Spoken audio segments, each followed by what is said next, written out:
Hello, wealthy moms. Welcome to Wealthy Moms Club. This is Lourdes Galang.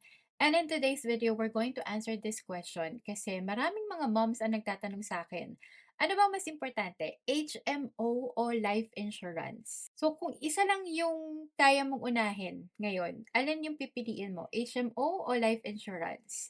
Yung sagot ko dito as a financial advisor, depende sa financial needs mo. Pero syempre mas maganda kung maiintindihan muna natin ano yung role ng bawat isa. So magkaiba yung purpose ng HMO tsaka life insurance at yun yung dapat na maintindihan natin. So as you can see on your screen, merong different purpose ang HMO at tsaka life insurance, pero they have the same goal. At yung goal na yun is to protect what matters. So as you can see on your screen, yung HMO is for your health today, while your life insurance is for your family's tomorrow. So magkaiba yung today at saka yung tomorrow na pangangailangan. So tingnan natin yung HMO. Yung HMO, it's for your medical expenses habang buhay ka pa. So this is an example of a living benefit. And yung HMO, magagamit mo siya when you are confined in the hospital, when you visit a doctor, or when you need laboratory test kapag nire-require ka ng doctor mo. So your HMO will help pay para sa mga medical expenses mo according to your HMO plan coverage. Depende kung magkano yan. Depende kung galing ba sa company yung HMO plan mo or stand-alone like ikaw mismo ang kumuha ng HMO plan. So ikaw ang nakakaalam kung magkano yung coverage ng iyong HMO plan. Now, with life insurance, it is for the financial protection of your family. So, take note para sa family mo na if in case something happens to you while the insurance policy is still active, your beneficiaries will receive the benefit to help them with their daily living expenses, their debts and obligations, or your children's education. Kasi kung meron nang mangyari sa'yo, like say for example, nagkasakit ka and sobrang malala na hindi ka na makapag-work at sabihin natin talagang totally wala ka ng kakayahan para mag-provide sa family mo or puwedeng kuhain ka na ni Lord or kinuha ka na ni Lord after mong magkasakit. So, maiiwan ang family mo, 'di ba?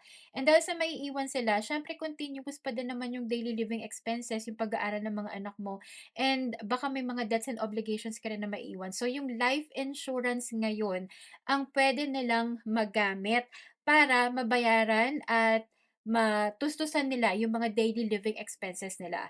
So, think of it this way. Yung HMO, it protects your health expenses. Yung life insurance naman, it will protect your family's financial future.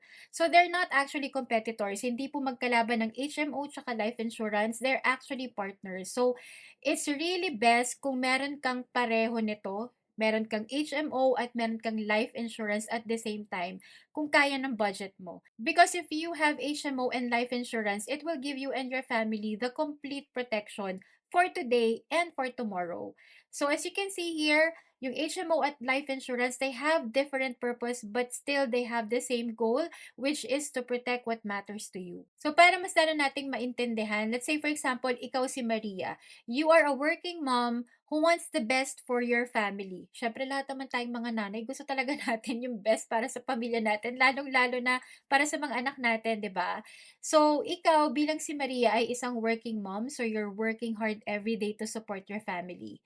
Pero, bigla kang nagkaroon ng emergency hospitalization and na-confine ka sa hospital. So, yung HMO plan mo, kung meron ka man yan from your company or stand-alone, ikaw mismo yung kumuha, it will cover the big part of your hospital bills like yung pambayad sa doctor, laboratory test, mga kailangan na bayaran sa hospital na covered under your HMO coverage plan. Now, what if something happens to you? Like say for example nga, hindi ka na naka-recover dun sa illness na yon or kinuha ka ni Lord. HMO will not cover your family's long-term needs. Kapag nawala ka na, syempre wala na rin yung financial support na napo-provide mo para sa family mo, especially sa mga anak mo, 'di ba? So that's where life insurance steps in. Yung life insurance ang magpo-provide ng financial benefit or financial support na nanggagaling sa'yo to help your family with their daily expenses, yung mga debts na kailangan bayaran, or your children's education. And even with a long-term illness, kung hindi ka na nga naka-recover dun sa sakit na nagkaroon ka, or kung merong critical illness coverage then yung life insurance plan na kinuha mo, then you will receive a lump sum benefit pa that would help you kung naging long term na yung illness mo at hindi ka na talaga nakabalik sa trabaho. It will help with your medical expenses for long term as well. So, again, remember, HMO protects your health for today and life insurance protects your family's tomorrow. So, they are not competitors. Wag po natin pag-awayin ng HMO at saka life insurance. They're actually partners kaya mas maganda that you really have both. May HMO ka at saka may life insurance ka. At maganda pag may life insurance ka, kailangan merong critical illness or health insurance na component yon. Kaya sa lahat ng mga moms na nanonood itong videos na to, kung meron po kayong budget, maganda talaga na magkaroon kayo ng parehong HMO at life insurance kasi magkaiba yung protection na binibigay nila. Now, if you want to know kung ano yung coverage na babagay sa'yo at para sa pamilya mo, according to your budget, you can send me a message. I can do a free financial needs analysis with you and I will help you na gawan ka ng insurance plan na magsasuwak talaga sa needs mo pati sa budget mo. So again, this is Lourdes Galang from Wealthy Moms Club and again, reminder when it comes to your finances, be smart and plan right. I'll see you in my next video.